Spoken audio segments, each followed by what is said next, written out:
غسل کر لیں جناب، ناشتہ تیار ہے، اس نے مؤدبانہ انداز میں کہا۔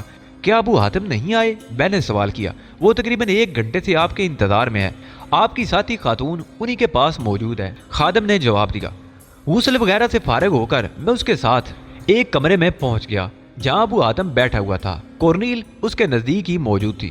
ابو حاتم نے کھڑے ہو کر میرا خیر مقدم کیا اور مجھ سے گلے ملتے ہوئے بولا، علی، وہ آپ سے جدا ہوئے زیادہ وقت نہیں گزرا، لیکن آپ کی یادیں ہمیں مضطرب کرتی ہیں۔ کورنیل نے چونک کر ابو حاتم کو دیکھا اور پھر مجھے دیکھنے لگی۔ غالباً میرے بدلے ہوئے نام پر اسے حیرت ہوئی تھی۔ میں نے مسکراتے ہوئے کہا، ابو حاتم، کیا کورنیل سے متعارف ہو چکے ہو؟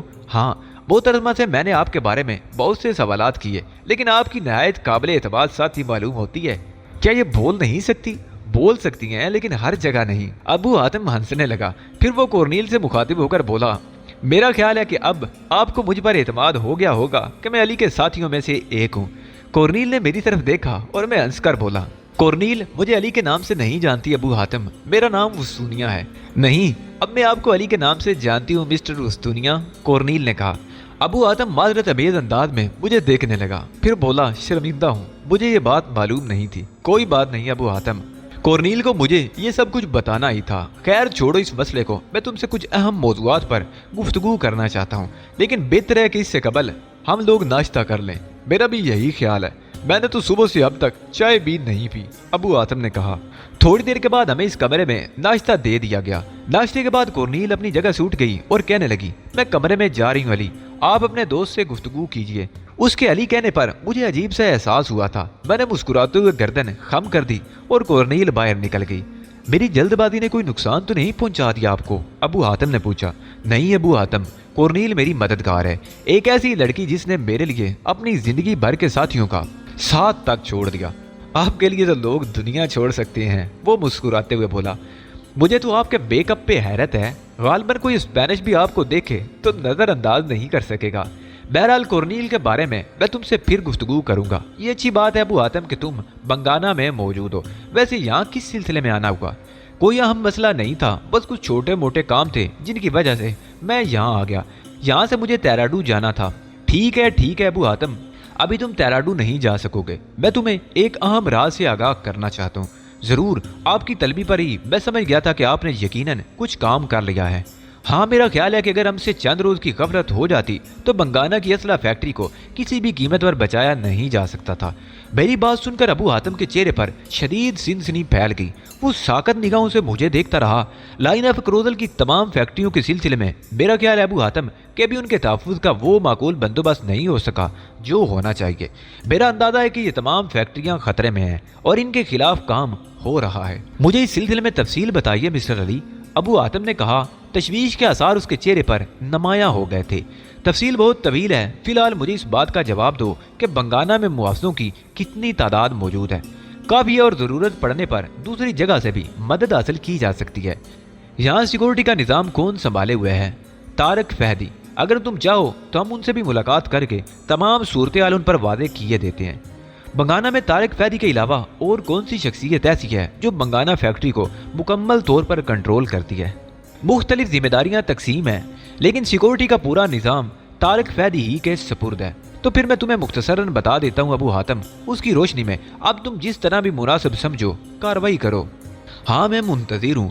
میں نے ابو حاتم کو عدیل کواری کے بارے میں تمام معلومات فراہم کر دی۔ مختصراً یہ بھی بتا دیا کہ میں کس طرح ان لوگوں تک پہنچا، اور اس کے بعد اس عمارت اور تہ خانے کا ذکر بھی کیا۔ اس سرنگ کے بارے میں بھی ابو حاتم کو بتایا جس میں ڈائنامائٹ کا بڑا ذخیرہ موجود تھا جو لائن آف کروزل کی اس فیکٹری کو بخوبی تباہ کر سکتا تھا۔ ابو حاتم کا چہرہ گارے کی طرح سرخ ہو گیا۔ اس کی آنکھوں سے اس بات کا اظہار ہوتا تھا کہ وہ کس قدر حیران اور متجسس ہے۔ میرے خاموش ہو جانے کے بعد وہ دیر تک خاموش اور ساکت بیٹھا رہا، پھر اچانک پھرتی سے اٹھ کھڑا ہوا۔ اب ہمیں ایک لمحہ بھی ضائع نہیں کرنا چاہیے، وہ بولا۔ آئیے ہم فوراً طارق فہدی سے ملیں۔ میں تیار ہو گیا۔ کورنیل کو اس سلسلے میں فوری طور پر کوئی اطلاع نہیں دی جا سکتی تھی، چنانچہ ہم دونوں چل پڑے۔